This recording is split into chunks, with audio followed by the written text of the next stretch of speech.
Je me tenais là, sous le soleil aveuglant du Colorado, plissant les yeux devant l'endroit vide où notre voiture se trouvait à peine 10 minutes plus tôt. Ma femme, Chloé, et ses amies, Isla, Stéphanie et Lorraine, avaient disparu. Au début, je pensais que c'était une de leurs stupides blagues.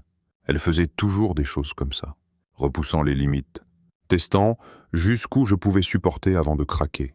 5 ans de mariage, et je m'étais habitué à leurs petits jeux, à la façon dont elles se moquaient de moi, à la manière dont Chloé se joignait à elles au lieu de me défendre. Mais ça semblait différent.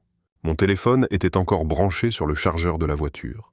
Mon portefeuille rangé dans la boîte à gants. Tout ce que j'avais, c'était un t-shirt délavé et un jean, et une boule grandissante dans l'estomac au fil des minutes. Nous étions en voyage depuis 3 jours, en route vers la maison au bord du lac de Stéphanie, et j'avais été misérable tout le temps. Chloé m'avait supplié de venir, disant que ce serait l'occasion de tisser des liens avec son groupe. L'idée ne m'enthousiasmait pas.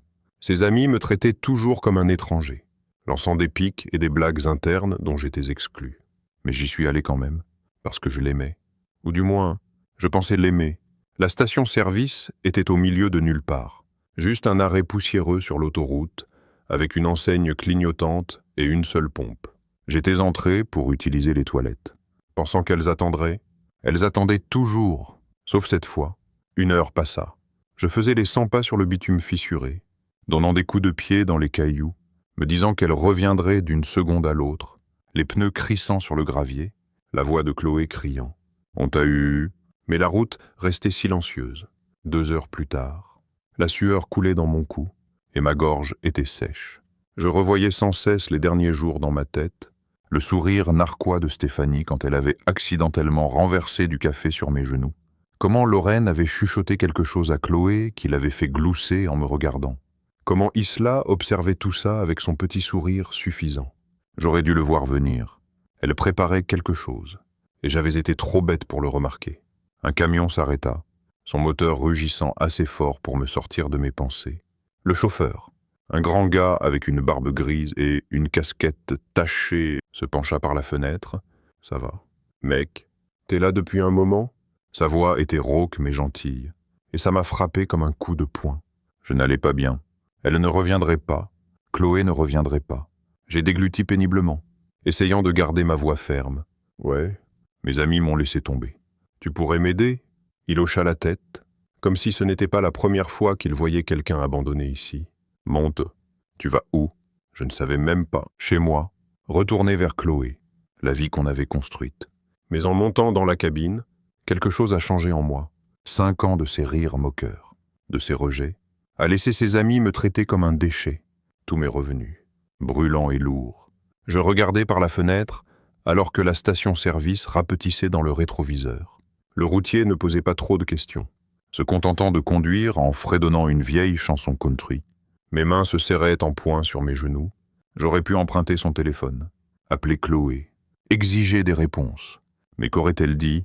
C'était une blague. Chérie, ne sois pas si sensible. J'avais déjà tout entendu. Chaque fois que je me plaignais de ses amis, elle levait les yeux au ciel et me disait que je ne comprenais pas leur humour. Peut-être pas. Peut-être que je ne comprendrais jamais. Mais en restant là, abandonné comme un chien errant, j'ai réalisé quelque chose. Elle ne me comprenait pas non plus. Et Chloé, elle les choisirait toujours plutôt que moi. Encore et encore. Le routier m'a déposé à un carrefour, m'indiquant Grand Junction, la ville la plus proche. Bonne chance. Mec, dit-il en inclinant sa casquette. J'ai hoché la tête, la gorge serrée, et j'ai commencé à marcher. Mes chaussures raclèrent la poussière, le soleil tapant sur ma tête. Pas de téléphone, pas d'argent, pas de plan. Juste moi et la route ouverte. Une partie de moi voulait faire demi-tour, supplier quelqu'un à la station-service d'appeler Chloé, réparer ça. Mais une autre partie, plus forte, me poussait à avancer. J'en avais fini d'être la risée, fini d'être le gars dont elle se moquait. Chloé et ses amis pensaient avoir gagné, pensaient m'avoir brisé. Mais en marchant vers Grand Junction, un étrange calme m'a envahi. Elle ne m'avait pas brisé, elle m'avait libéré. Je ne savais pas ce qui m'attendait dans cette ville. Je ne savais pas comment j'allais manger, où j'allais dormir, ou comment j'allais m'en sortir avec rien. Mais pour la première fois depuis des années, je n'avais pas peur de ce que Chloé penserait. Je ne m'inquiétais pas du prochain coup de ses amis. J'étais seul, oui, mais pas impuissant. La route s'étendait devant, infine et vide, et je continuais à marcher. Elle m'avait laissé derrière, mais peut-être que c'était la meilleure chose qu'elle pouvait faire. Peut-être que c'était ma chance de découvrir qui j'étais sans elle. Sans elle, au moment où le soleil commençait à descendre, peignant le ciel en orange, j'avais pris ma décision. Je ne retournerai pas en arrière, pas vers Chloé, pas vers cette vie. Ce qui viendrait ensuite, ce serait à moi de le construire. Je me tenais à ce carrefour poussiéreux où le routier m'avait déposé. Le vent du Colorado soulevant de petits tourbillons de poussière autour de mes pieds. Grand Junction était quelque part devant. Mais je n'avais ni carte, ni téléphone, ni on centime en poche, juste les vêtements sur mon dos et une tête pleine de pensées tourbillonnantes. Chloé et ses amis m'avaient laissé sans rien, et une partie de moi voulait encore trouver un moyen de l'appeler, entendre sa voix, lui demander de faire demi-tour. Mais ensuite, je me souvenais comment elle avait ri quand Stéphanie avait renversé ma bière par accident à la Maison du Lac. Comment elle avait haussé les épaules quand je lui avais demandé de me défendre. 5 ans de ça. 5 ans à me sentir comme un invité dans mon propre mariage. Non, je ne l'appellerai pas. Pas cette fois. J'ai commencé à marcher vers la ville, mes baskets crissant sur le gravier. Le soleil était encore haut, brûlant le sol, et la sueur trempait ma chemise. Je ne savais pas à quelle distance était Grand Junction. Probablement des kilomètres, mais je m'en fichais. Chaque pas semblait un choix, comme si je la laissais derrière, empreinte par empreinte. Mon esprit revenait sans cesse à la station-service, au moment où j'étais sorti de ces toilettes crasseuses et n'avais vu qu'un bitume vide. Elle l'avait planifié, n'est-ce pas? Chloé, Stéphanie, Isla, Lorraine, toutes gloussant dans la voiture en démarrant, pensant que ce serait hilarant de m'abandonner. Je pouvais presque entendre Chloé dire « Il se débrouillera », comme toujours. Eh bien, je me débrouillais maintenant, mais pas comme elle l'attendait. Un pick-up passa en grondant, et j'ai tendu le pouce, espérant un lift. Le chauffeur, un gars avec une barbe broussailleuse et une chemise en flanelle délavée, ralentit et se pencha par la fenêtre. « Besoin d'un tour ?» demanda-t-il, me jugeant comme s'il n'était pas sûr si j'étais un problème. « Ouais, je vais à Grand Junction », dis-je. Gardant une voix ferme, il hocha la tête. « Monte, j'y vais. » Je grimpai sur le siège passager, reconnaissant pour la pause. La cabine sentait l'huile et la cigarette, mais c'était mieux que de marcher. « C'est quoi ton histoire ?» demanda-t-il alors qu'on roulait sur l'autoroute. J'hésitai, puis haussai les épaules. J'ai été laissé tomber par des gens en qui je pensais pouvoir avoir confiance. Il grogna, comme s'il avait déjà entendu ça. Ça arrive plus souvent qu'on ne le pense par ici. Il me déposa à l'entrée de Grand Junction, près d'un groupe de bâtiments bas et d'un feu clignotant. « Prends soin de toi. »« Mec, » dit-il. Et il repartit. Je restai là, absorbant la scène. Une petite ville, avec un mélange de vieilles façades en briques et de magasins de chaînes plus récents. Les gens vaquaient à leurs occupations comme si de rien n'était. Mais pour moi, tout allait mal. Pas de portefeuille, pas de pièce d'identité, aucun moyen de prouver qui j'étais. J'avais besoin d'aide, et vite. Je repérais une pancarte pour un refuge pour sans-abri à quelques pâtés de maison, un bâtiment simple avec une croix peinte sur le côté. Mon estomac se noua à cette pensée. Oui, dans un refuge. Mais quelle autre option avais-je?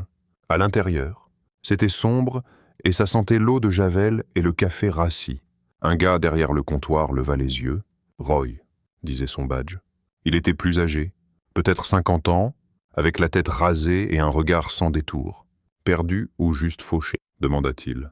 Mais jaugeante. « Les deux », admis-je, frottant l'arrière de mon cou. On m'a largué sur l'autoroute. Pas d'argent, pas de téléphone, rien. Roy ne s'ila pas. Ça arrive. « T'as un nom ?»« Ouais. »« Mike, » dis-je, pensant qu'il était plus simple de dire la vérité pour l'instant. Il me tendit un clipboard avec un formulaire. « Remplis ça. On te trouvera un lit pour la nuit.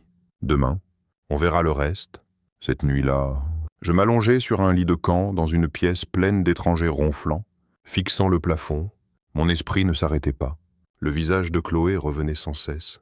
Sa voix, son rire. Je voulais la détester. Mais une partie de moi espérait encore qu'elle se pointerait, disant que c'était une erreur. Mais les mots de Roy me restaient en tête. Demain, on verra le reste. Il ne plaisantait pas. Le lendemain matin, il m'asside avec une tasse de café léger et un plan. Il te faut une pièce d'identité pour faire quoi que ce soit. Job. Banque. N'importe quoi. Ça prend du temps. Mais on va commencer le processus. En attendant, Il te faut du cash. Je hochaille la tête, me sentant inutile. Il y a des endroits qui embauchent. Roy ricane. Il y a un dîner dans la rue. La patronne est une vieille dure. Appelée Jacqueline. Dis-lui que je t'envoie. Le dîner était un petit endroit trapu appelé chez Jackie, avec des banquettes en vinyle rouge et un jukebox dans le coin. Jacqueline était derrière le comptoir. Une femme mince, d'une 60aine d'années, avec des tatouages serpentant sur ses bras, et une voix rauque. « Roy dit que t'as besoin de boulot, » dit-elle, sans même lever les yeux de son comptoir qu'elle essuyait. « Ouais, c'est vrai, » répondis-je, me dandinant sur place. N'importe quoi. Elle me scruta, comme si elle essayait de voir à travers moi. Le plongeur a quitté hier. Le salaire est nul.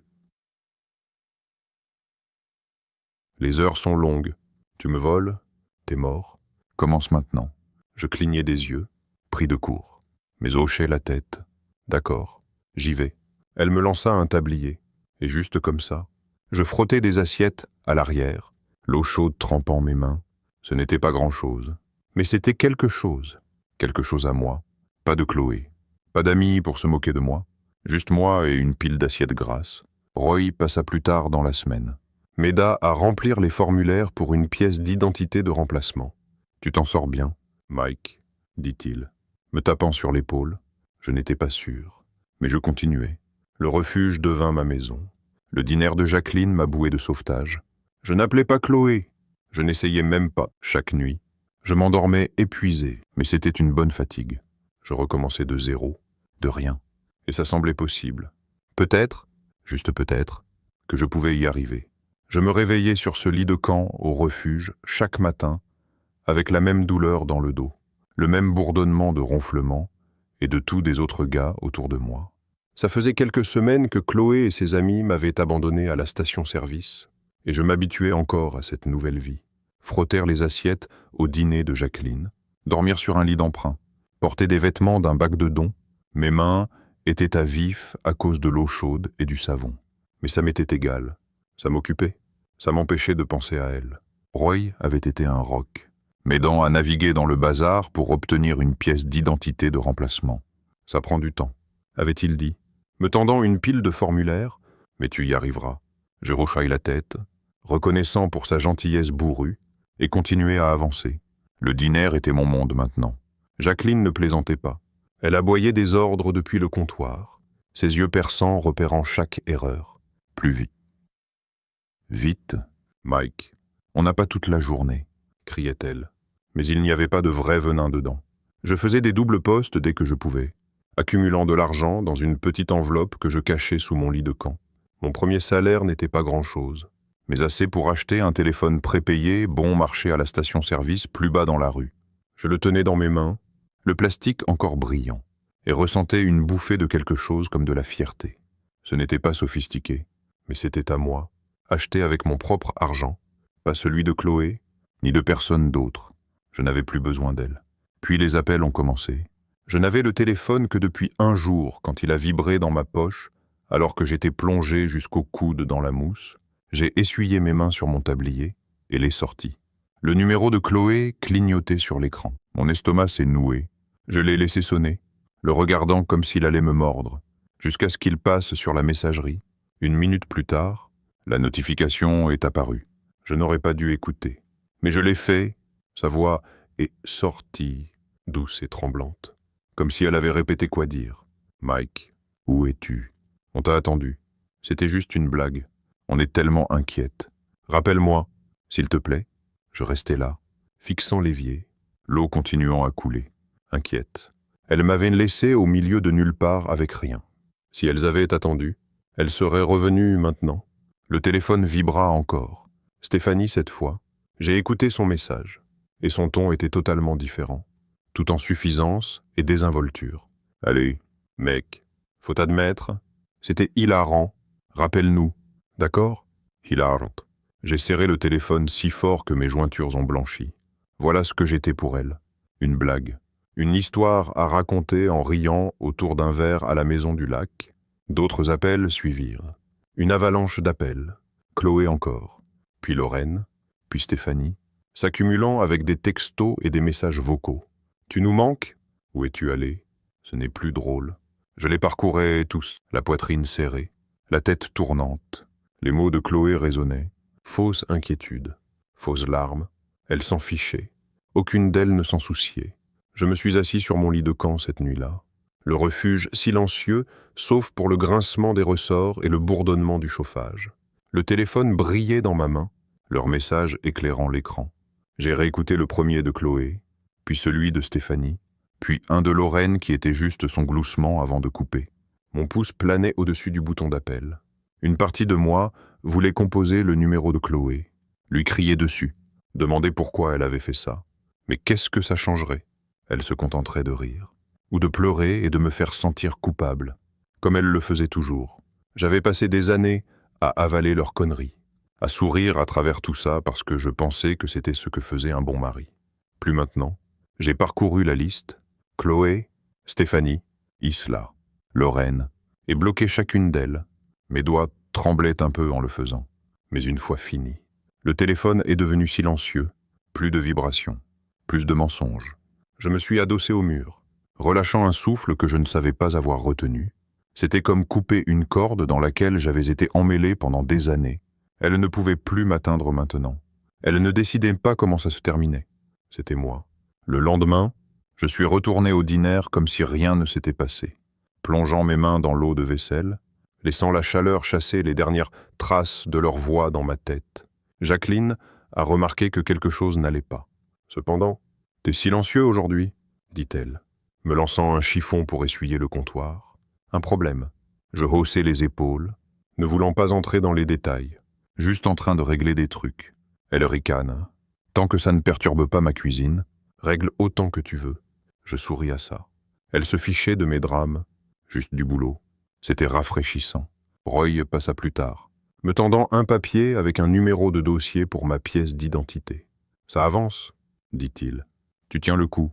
Je hochai la tête. « Ouais, mieux que je ne le pensais. » Il me tapa sur l'épaule et me laissa à mes affaires. À la fin de la semaine, j'avais économisé assez pour acheter une veste d'occasion dans le tas de dons du refuge.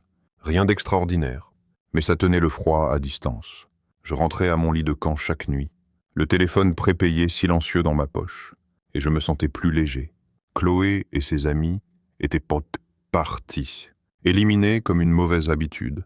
Je n'avais pas besoin de leurs excuses, ni de leurs justifications. J'avais un travail, une lite, un plan, des petites choses, mais elles étaient à moi. La douleur était toujours là, bien sûr, la piqûre de la trahison. Mais elle s'estompait, chaque assiette que je frottais, chaque dollar que je mettais de côté. Je construisais quelque chose de nouveau, quelque chose qu'elle ne pouvait pas toucher. Et pour la première fois depuis longtemps, je m'endormais sans rêver d'elle. J'étais au dîner depuis des mois maintenant, et les choses commençaient à sembler stables. Pas parfaites, mais stables. Le refuge était toujours ma maison. Mais j'avais économisé assez pour emménager dans un petit studio au-dessus d'une laverie à Grand Junction. Ce n'était pas grand-chose, juste une pièce avec un matelas bosselé, une plaque chauffante, et une salle de bain si petite que je pouvais à peine me retourner dedans. Mais c'était à moi, plus de lit de camp, plus d'étrangers ronflants, juste une clé dans ma poche et une porte que je pouvais verrouiller. Jacqueline m'avait vu trimer au dîner et m'avait promu au poste de cuisinier préparateur, ce qui signifiait plus d'heures et un peu plus d'argent. Je coupais des oignons et épluchais des pommes de terre à l'arrière, le rythme du couteau gardant mes mains occupées et mon esprit calme. C'était un travail dur, mais ça faisait du bien, comme si je gagnais quelque chose de réel. Les nuits étaient encore difficiles. Cependant, je m'allongeais sur ce matelas grinçant, fixant les taches d'eau au plafond, et Chloé s'infiltrait dans ma tête. Je voyais son sourire, j'entendais son rire, pas celui méchant qu'elle utilisait avec ses amis, mais le doux qu'elle me donnait quand les choses allaient aller bien, avant que je devienne son punching ball. Je me demandais ce qu'elle faisait, si je lui manquais, si elle s'en souciait même. La solitude frappait fort parfois, un poids froid dans ma poitrine qui ne partait pas. Mais ensuite, le matin arrivait, et je me traînais hors du lit, enfilais ma veste, et me dirigeais vers le dîner. Plus de peur de son jugement, plus de piques cruelles de ses amis, juste moi, libre de respirer, libre d'être, Une nuit, après un long quart, je jouais avec mon téléphone prépayé. Ennuyé et agité, je l'avais gardé simple, pas de contact, pas de lien avec le passé. Mais la curiosité l'a emporté. J'ai créé un faux compte sur les réseaux sociaux, juste un nom aléatoire, sans photo. Et je l'ai cherché. Le profil de Chloé est apparu. Toujours public, toujours rempli de sa petite vie parfaite. Il y avait des photos du voyage à la maison du lac. Elle Stéphane posant près de lui. Il l'a, souriant, avec un verre à la main. Puis je l'ai vu, un post sur moi. C'était une photo de nous d'il y a des années, souriant à un pique-nique. Et sa légende m'a frappé comme une gifle. Mon amour me manque. Je prie pour qu'il trouve le chemin du retour vers moi. Je l'ai fixé, mon pouce est figé sur l'écran. Je lui manquais. Elle n'était même pas revenue me chercher. Elle était partie, m'avait laissé pourrir. J'ai presque ri. Là, dans cet appartement miteux, le son résonnant sur les murs nus, c'était tellement faux, tellement Chloé, se transformant en victime. Comme si j'avais disparu de mon propre chef au lieu d'être abandonné. J'ai parcouru les commentaires. Stéphanie disant « Il réapparaîtra. Ne t'inquiète pas. » Lorraine ajoutant « Je t'envoie des câlins » et mon estomac s'est retourné. Elles étaient toutes dans le coup, jouant que jeu comme si j'étais le méchant. J'ai éteint le téléphone et l'ai jeté sur le matelas, passant mes mains dans mes cheveux. Elles n'avaient pas changé. Aucune d'elles n'avait changé. Mais moi, si, je n'étais plus le gars sur cette photo de pique-nique, celui qui souriait et encaissait pendant qu'elle me démolissait. J'étais quelqu'un d'autre maintenant, quelqu'un qu'elle ne connaissait pas. Le lendemain, au diner, j'étais plus silencieux que d'habitude, ruminant encore ce que j'avais vu. Jacqueline l'a remarqué, bien sûr. Elle le remarquait toujours. « On dirait que quelqu'un a tué ton chien », dit-elle, glissant une assiette de frites vers moi pendant un moment calme. Je haussai les épaules, chipotant la nourriture. Juste trop de pensées. Elle haussa un sourcil, ses bras tatoués croisés. À propos de quoi ? Ton ex. Je me figeai, surpris qu'elle ait deviné. Je ne lui avais jamais raconté toute l'histoire. Juste des bribes. Ouais, admis-je. J'ai vu un truc en ligne. Elle fait comme si c'était elle qui souffrait. Jacqueline ricane, forte et sec. On dirait une sacrée pièce. Bon débarras, gamine. Je hochaille la tête, esquissant un petit sourire. Elle avait raison. Bon débarras. Le travail me gardait ancré. Je coupais des légumes, faisais griller des burgers quand le cuisinier avait besoin d'un coup de main, essuyais les comptoirs, tout pour rester en mouvement. Le dîner avait ses habitués, des gens qui me saluaient ou laissaient quelques dollars sur la table, et ça faisait du bien, comme si j'étais à ma place. Mes mains étaient calleuses maintenant, mes bras plus forts à force de porter des caisses et de récurer des casseroles. Je croisais parfois mon reflet dans la porte vitrée du dîner, des yeux fatigués, des cheveux en désordre, mais un gars qui s'en sortait. Un jour à la fois, le poste de Chloé s'effaçait de mon esprit, remplacé par le cliquetis des assiettes et la voix bourrue de Jacqueline lançant des ordres. J'ai arrêté de vérifier ses réseaux sociaux après ça. Pas besoin. Ce qu'elle disait, l'histoire qu'elle inventait, ça n'avait pas d'importance. J'avais mon studio, mon boulot, ma vie, petite, certes, mais qui grandissait. La solitude revenait encore. Surtout les nuits calmes quand la laverie en bas bourdonnait et tremblait. Mais elle n'était plus aussi aiguë. Je me réveillais avec l'odeur du détergent flottant à travers le plancher, enfilais mes bottes et sortais dans l'air froid du matin. Personne n'attendait pour se moquer de moi. Personne ne levait les yeux au ciel à chaque mot que je disais. Je pouvais juste être Mike, simple Mike. Et c'était assez. Pour la première fois depuis des années, j'avais l'impression de marcher sur un sol solide, pas de m'enfoncer dans des sables mouvants. La liberté n'était pas bruyante ni tape à l'œil. C'était ça, ma clé, mon salaire, mon choix. Et je n'allais pas y renoncer. J'habitais au-dessus de la laverie depuis un moment maintenant, m'installant dans une routine qui m'appartenait. Travail au dîner, économiser mon argent, dormir dans mon propre espace. Les jours se mélangeaient, mais c'était de bons jours. Stables, puis elle est entrée. Sienna. Elle a commencé à venir au dîner de Jacqueline 2 fois par semaine. Toujours dans la même banquette près de la fenêtre, toujours avec une pile de manuels et un stylo à la main. Étudiante en médecine, je supposais, à la façon dont elle marmonnait des termes médicaux tout bas en griffonnant des notes. Sa commande ne changeait jamais. Omelette de Denver, sans tomate, café en supplément. et elle levait à peine les yeux quand je la portais. Je l'observais parfois, amusé de voir comment elle se perdait tellement dans ses études que sa fourchette restait en l'air à mi-chemin de sa bouche pendant 1 minute entière avant qu'elle ne s'en rende compte. Je ne sais pas pourquoi j'ai commencé à la taquiner. Peut-être par ennui, Peut-être juste pour voir si elle sourirait. Je changeais mon badge avec des noms inventés au hasard. Bob un jour, Steve le lendemain, Carl après, juste pour voir si elle le remarquerait. Elle ne l'a pas fait au début, trop plongée dans ses livres. Mais un matin, je me suis approché avec Rusty épinglé sur ma chemise, et elle a enfin levé les yeux. Ses yeux se sont plissés, passant du badge à mon visage. « Votre badge est faux », dit-elle. Sa voix calme mais ferme, Comme si elle me diagnostiquait. je souris, pris au dépourvu. « Vraiment », répliquai-je, bien que ce soit le cas. Mon vrai nom était Mike, Et elle ne me l'avait jamais demandé. Elle esquissa un petit sourire et retourna à ses notes. C'était tout. Notre premier vrai moment. Et ça m'a marqué. Le travail m'occupait. Mais Sienna est devenue le moment fort de ma semaine. Elle arrivait, Commandait son habituel. et je trouvais des excuses pour passer par sa table, remplir son café, Débarrasser son assiette. demander si elle avait besoin de quelque chose. Elle hochait la tête ou marmonnait un merci. Mais ce sourire restait dans ma tête. Comme un défi, un jour, elle est arrivée l'air épuisé, les cheveux en désordre, ses livres plus lourds que d'habitude. « Rude nuit », demandai-je. Posant son café, elle soupira, se frottant les yeux. « Exams ». Je n'ai pas dormi depuis 2 jours. Je hochai la tête, sans insister, mais je glissais une pomme de terre rissolée supplémentaire dans son assiette quand elle ne regardait pas. Elle l'a remarqué, a levé les yeux vers moi et a dit « Vous êtes sournois ». Je haussai les épaules. Faut bien vous garder éveillé d'une manière ou d'une autre. Notre premier rendez-vous n'était même pas prévu.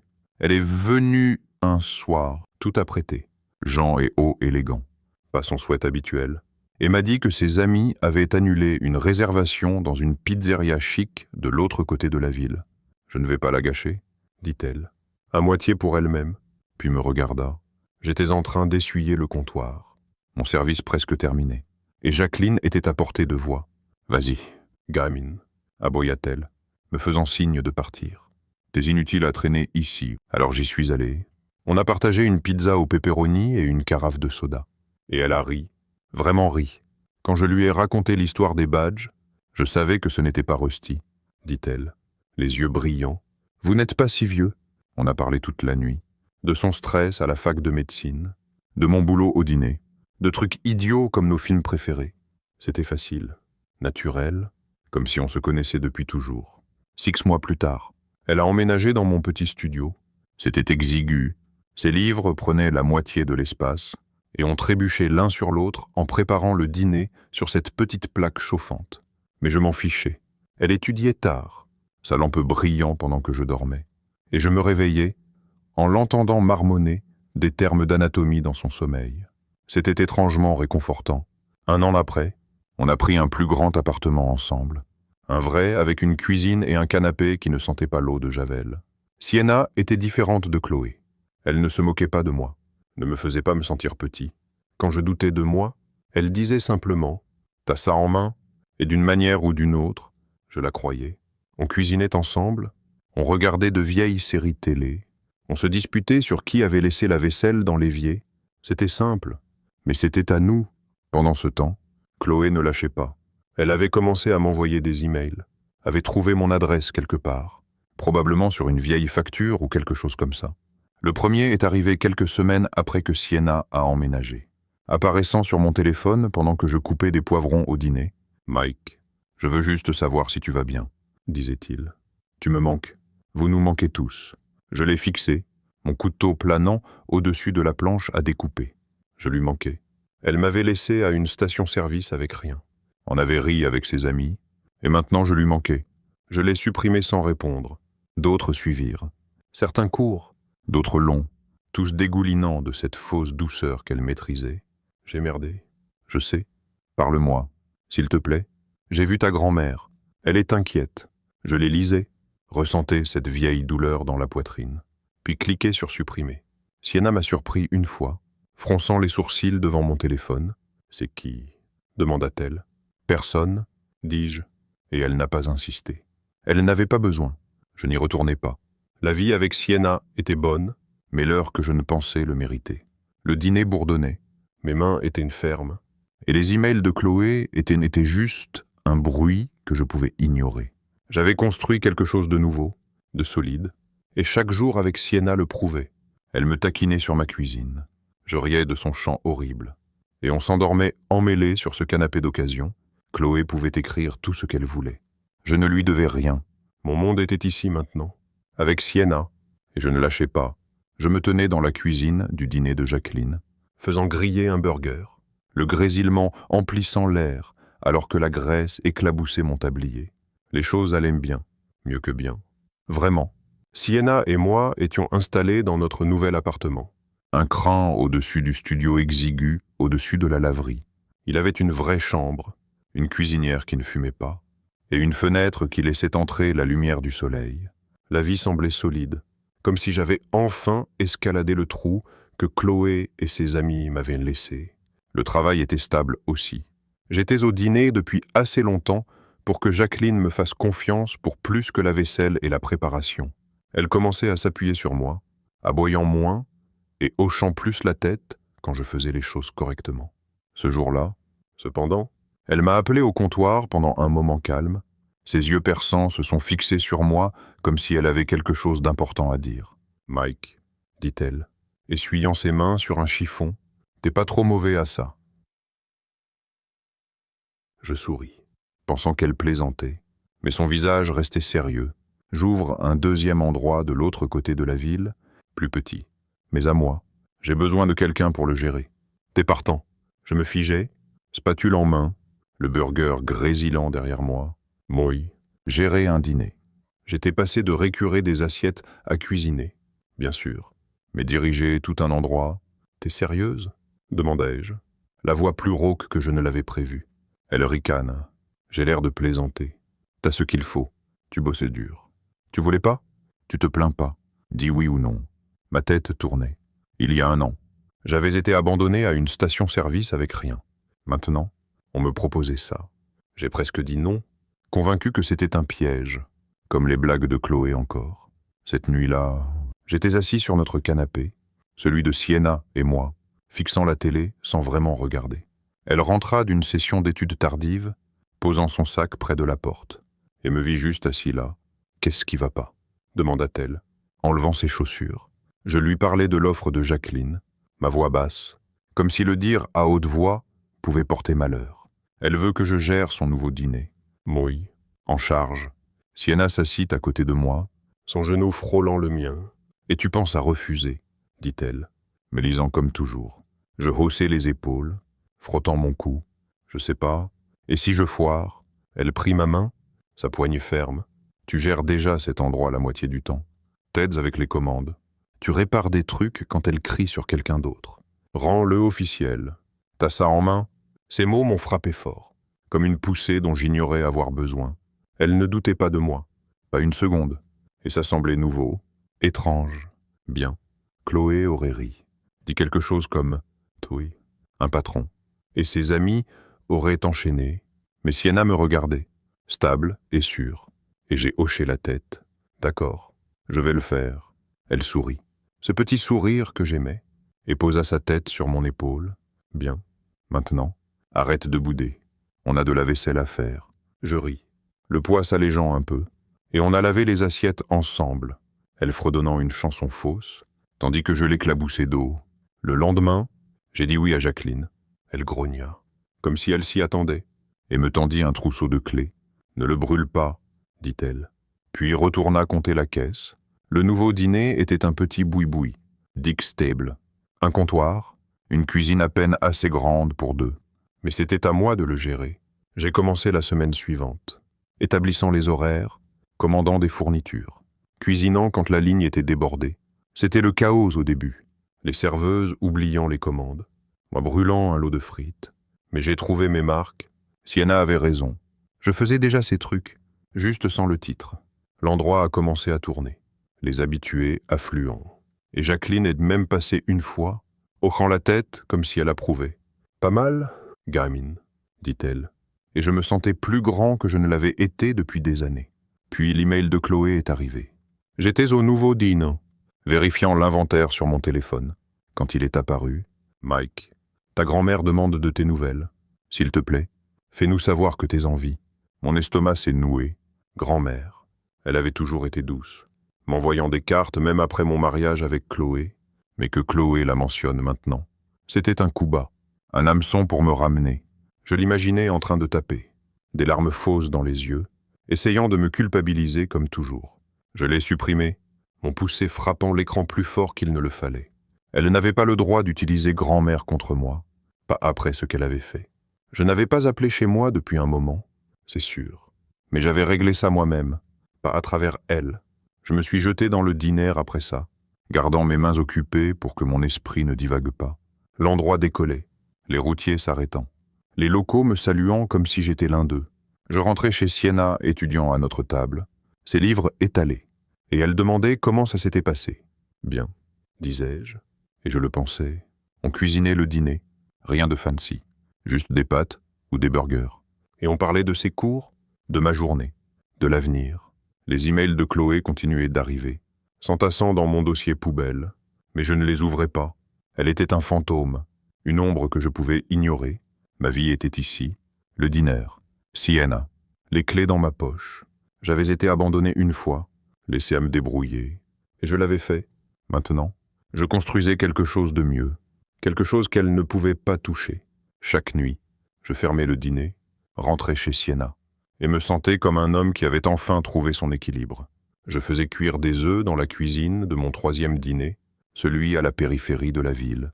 Quand mon téléphone a vibré dans ma poche, la ruée du matin battait son plein.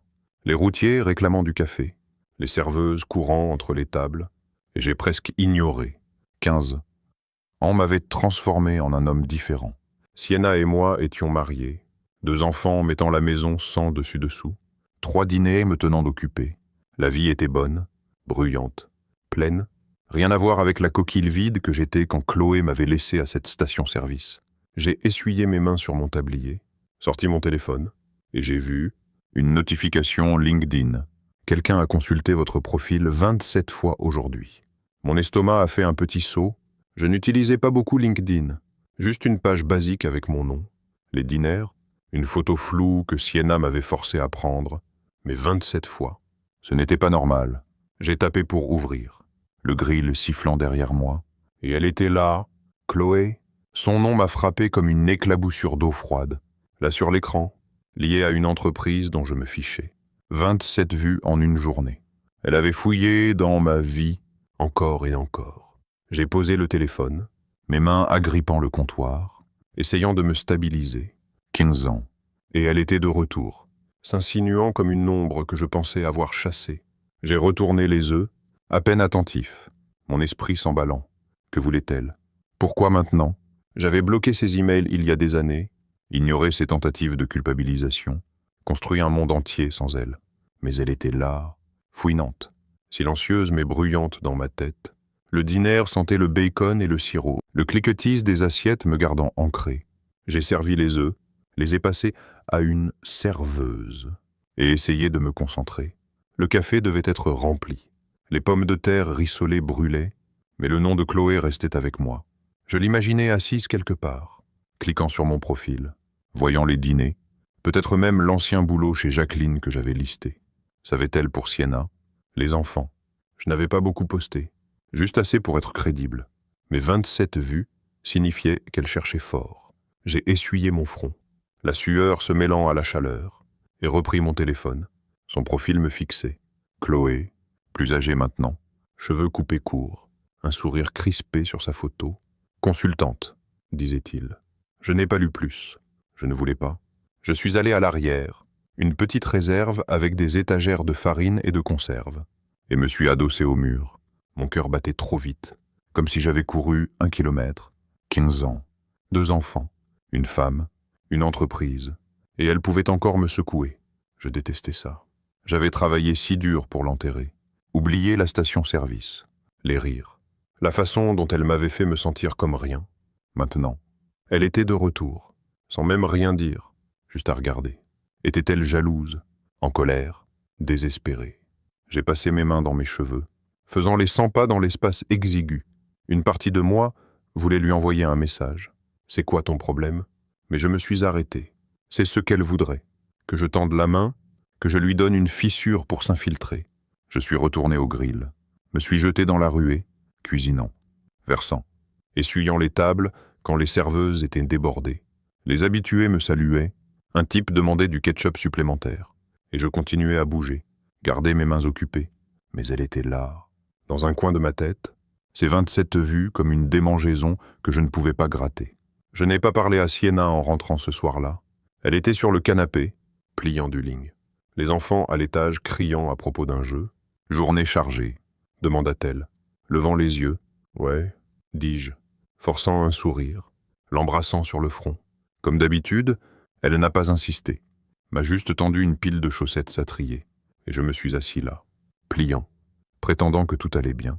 La maison était chaude, sentait le dîner, poulet et trise, le plat de prédilection de Sienna, et les enfants dévalèrent les escaliers, réclamant un dessert. J'ai ri. Dites non. Me sentant normal 1 minute, mais Chloé persistait. Un fantôme que je ne pouvais pas chasser.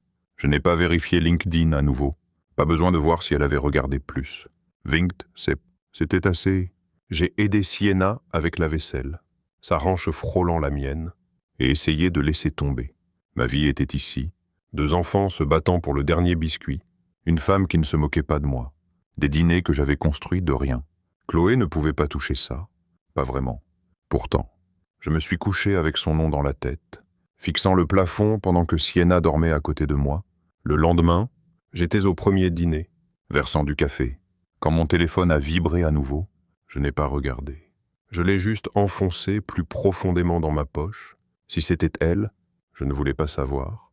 J'avais passé des années à la tenir à l'écart, et maintenant elle frappait, doucement mais régulièrement. Je me suis concentré sur le travail. Grill, comptoir, caisse, garder mes mains en mouvement, m'avouer stable. Elle était là dehors, quelque part, mais j'étais ici, debout, Fia. Peu importe ce qu'elle voulait, quel jeu elle jouait.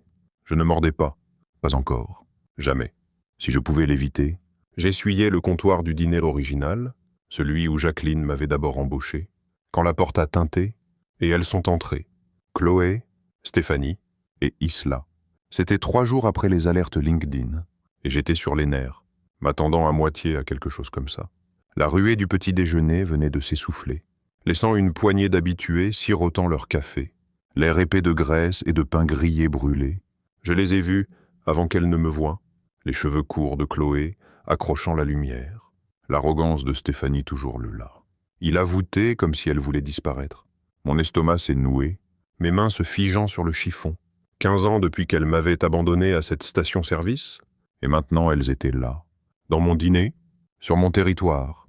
Je n'ai pas bougé. Je les ai juste regardées choisir une banquette près de la fenêtre et s'asseoir. Leur voix basse mais familière. J'aurais pu rester en arrière, laisser la serveuse s'en occuper. Mais quelque chose m'a poussé à y aller. Peut-être la colère, peut-être juste le besoin d'en finir. J'ai pris une cafetière, plus pour avoir quelque chose à tenir qu'autre chose. Et je me suis approché. Chloé m'a repéré en premier, ses yeux s'écarquillant, sa bouche s'ouvrant. « Mon Dieu, c'est toi », dit-elle, sa voix tremblante, comme si elle n'avait pas répété. Stéphanie se pencha en arrière, souriant comme toujours. « Regarde-toi, grand patron ». Isla leva les yeux, puis les baissa vite, ses mains triturant le menu. Je restais là, cafetière en main, les regardant, plus vieille, usée, désespérée d'une manière que je n'attendais pas. « Qu'est-ce que vous voulez ?» demandai-je, restant bref, ma voix plus dure que je ne le ressentais. Chloé bougea, se penchant en avant, ses doigts se tordant ensemble. « Mike, on peut parler, s'il te plaît ?» Je ne me suis pas assis, je n'ai pas adouci. Je travaille, parler. Elle déglutit. Je tente un coup d'œil à Stéphanie pour un soutien. Puis comment ça ? Aïe, on a besoin de ton aide. Tout déballa. Sa vie s'était effondrée. Son petit business artistique avait coulé. Son mariage, avec un gars que je ne connaissais pas, s'était écroulé et elle était fauchée. Mendiant maintenant, Stéphanie intervint, désinvolte comme si ce n'était de rien. T'as l'air de bien t'en sortir. Non, 3 dîners. On a juste besoin d'un coup de main. Tu sais, pour les vieux jours. Isla hocha la tête, à peine audible, juste un peu d'aide. J'écoutais. laissant sa pénétrer. L'histoire larmoyante de Chloé, le charme de Stéphanie, la culpabilité d'Isla. Elles avaient planifié ça, m'avaient traqué, pensaient que j'allais céder. Je restais là, la cafetière encore chaude dans ma main, les regardant se tortiller. Les yeux de Chloé devinrent humides. Le sourire de Stéphanie vacilla. Il a déchiqueté le bord de son menu. Je me souvenais de son espionnage sur LinkedIn, 27 vues. Puis de les voir ici, pensant que j'allais craquer, parce que je le faisais avant. « Attendez ici », dis-je, me détournant. Je marchais vers le bureau, une boîte exiguë avec un bureau et une pile de reçus. Mes bottes lourdes sur le sol. Elle voulait de l'argent, après m'avoir laissé avec rien, en riant. Elle pensait que j'allais juste le donner. Je m'assis, la chaise grinçant, et fixai le mur. Mes mains tremblaient un peu. Pas de peur, de colère. J'aurais pu crier, les jeter dehors, mais je ne l'ai pas fait. J'ai pris une enveloppe, écrit un chèque, et suis retourné. Elles étaient toujours là, chuchotant, leur tête se redressant quand je me suis approché. J'ai laissé tomber l'enveloppe devant Chloé, regardant ses doigts, l'attraper, son visage s'illuminant une seconde. Elle l'ouvrit, pas venir. $50. Le coût exact d'un billet de Greyhound de Grand Junction à chez moi, il y a 15 ans. Son sourire s'effondra, son souffle se coupant. Stéphanie l'arracha, fusilant du regard. « C'est quoi ce bordel ?» aboya-t-elle. Je me penchai, ma voix basse, ferme. « C'est ce que ça m'aurait coûté de revenir vers vous ce jour-là. Je ne l'ai pas fait. Vous n'aurez pas plus que ça. » La bouche de Chloé s'ouvrit. Aucun son n'en sortit. Stéphanie me repoussa le chèque. « T'es un salaud, Mike. » Après tout ce temps, je la coupais. Après tout, vous m'avez laissé, vous avez ri. Ça, c'est moi qui suis généreux. Isla Tressa. Ses mains se crispant, mais elle ne parla pas. Je me redressai, les regardant. Chloé pâle, Stéphanie furieuse.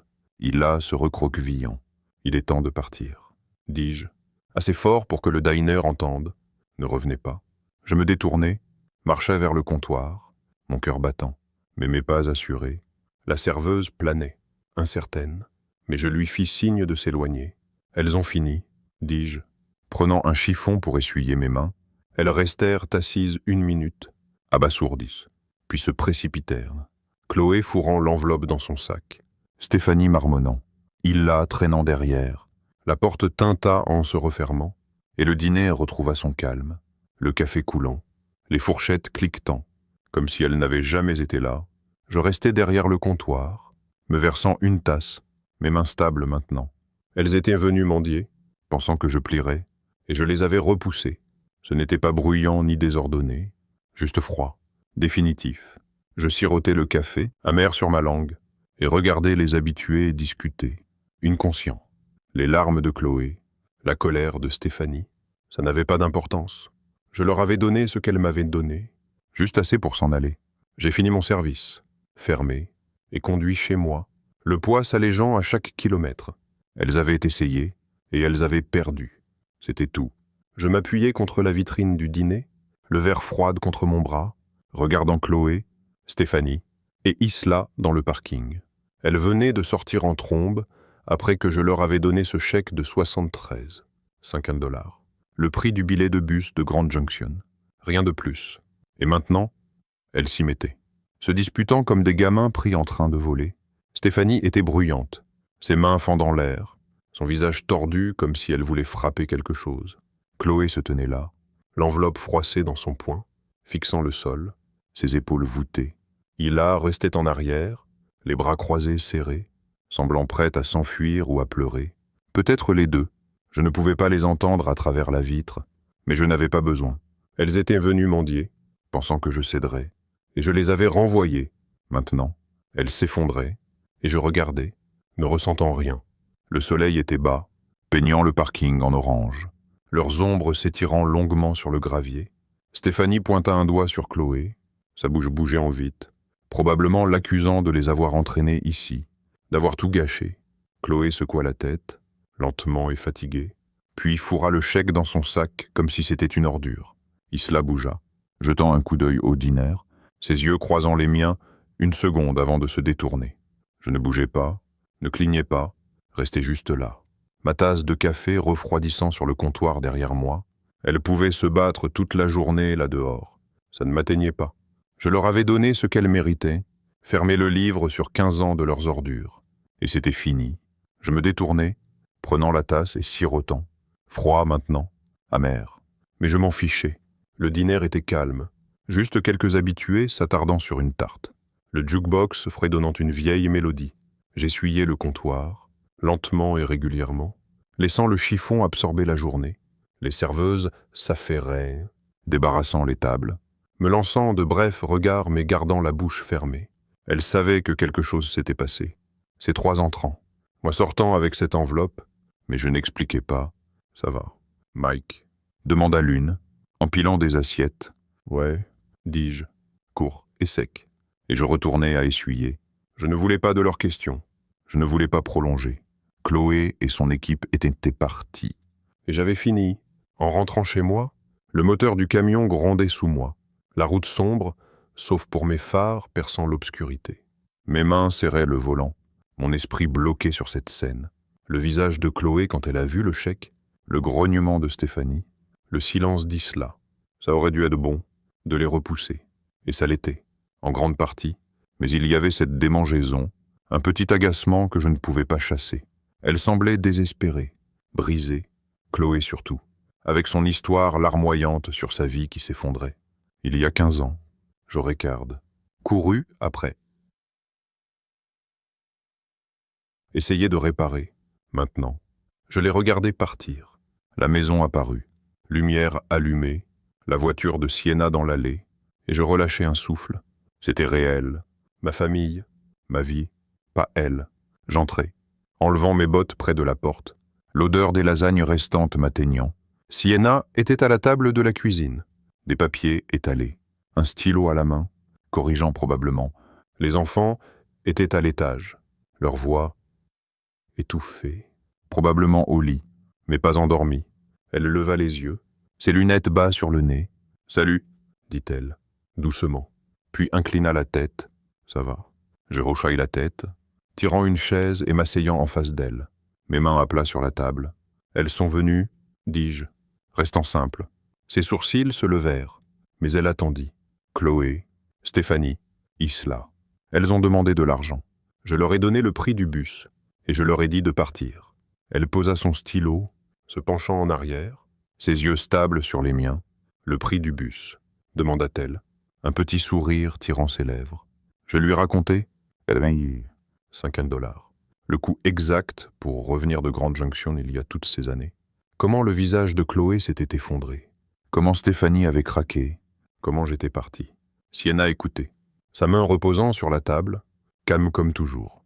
Quand j'eus fini, elle tendit la main, ses doigts frôlant les miens. « Elles ne peuvent rien prendre de toi que tu ne leur donnes pas, » dit-elle, sa voix ferme, calme. Je la regardai, ses mots s'enfonçant, et hochai la tête. « Ouais, » dis-je, la gorge serrée. Elle serra ma main, puis retourna à ses papiers, me laissant assis là, le poids s'allégeant un peu. Elle n'avait pas besoin d'en dire plus. Elle comprenait, me comprenait, et c'était assez. On a mangé les restes plus tard, juste nous deux. Les enfants, enfin, calmes à l'étage. Je chipotais les lasagnes, ma tête encore à moitié dans le parking. Stéphanie criant, Chloé fixant, Ila se recroquevillant. Peu importe ce qu'elle disait là dehors, qui elle blâmait, elles étaient venues pour un don. Et je leur avais donné un miroir à la place.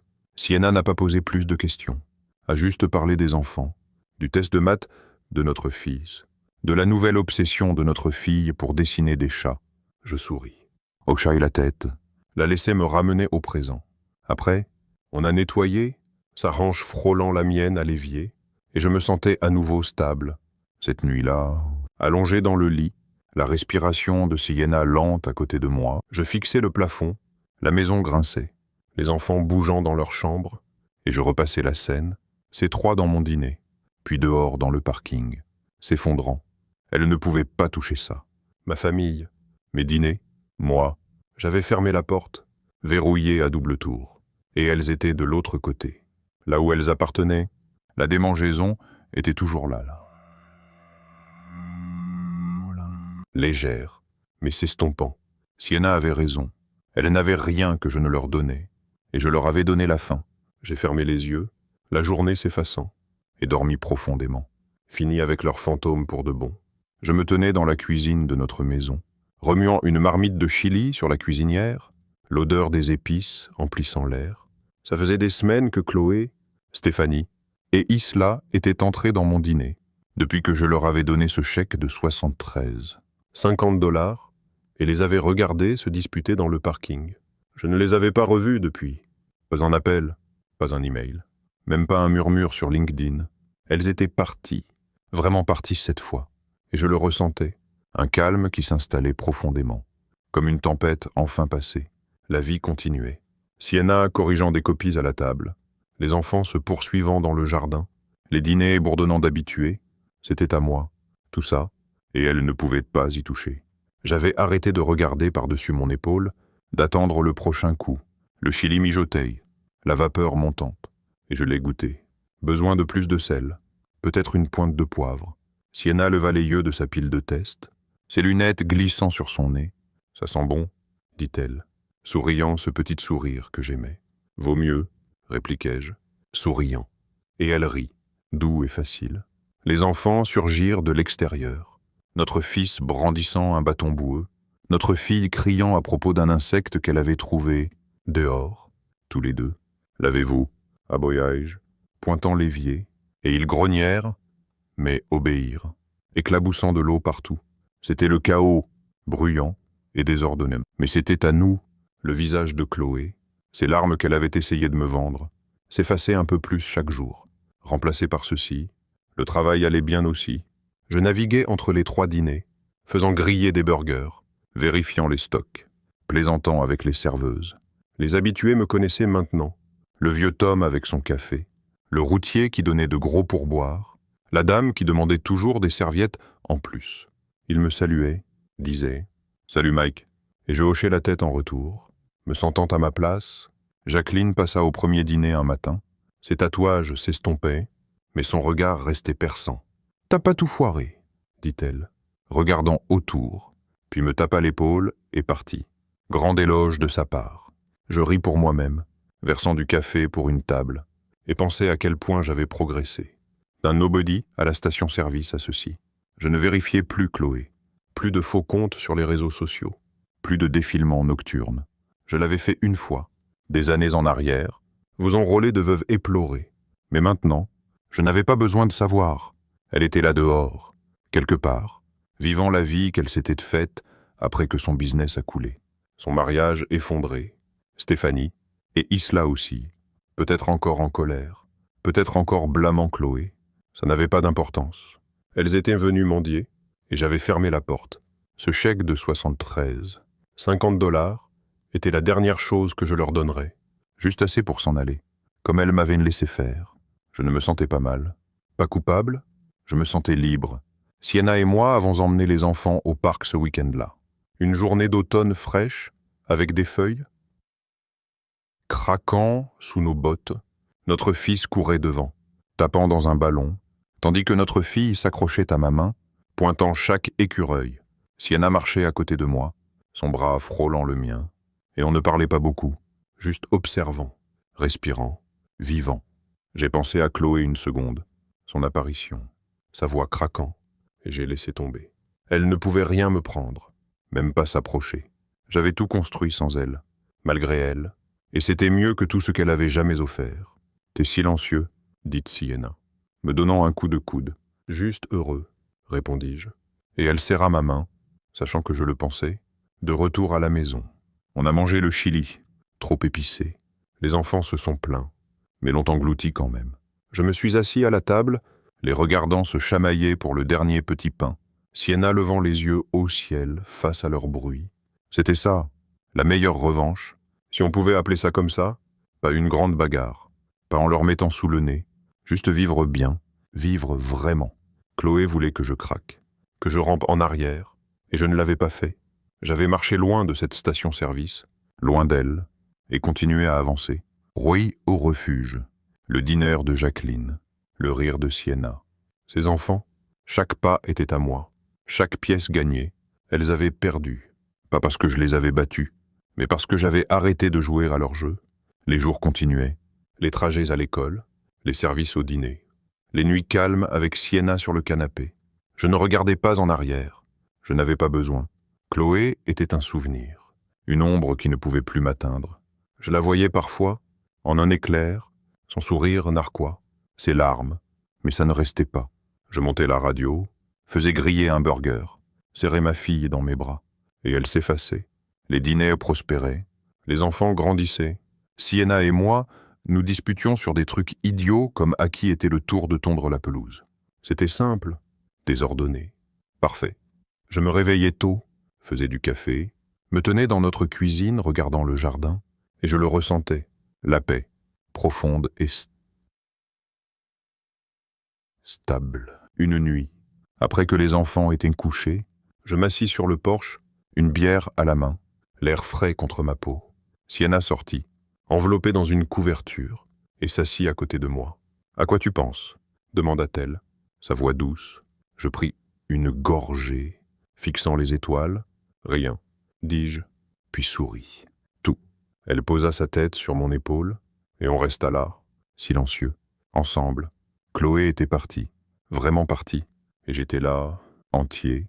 La meilleure revanche n'était pas une revanche du tout. C'était ça, maintenant. Une vie si bonne, je n'avais rien à prouver.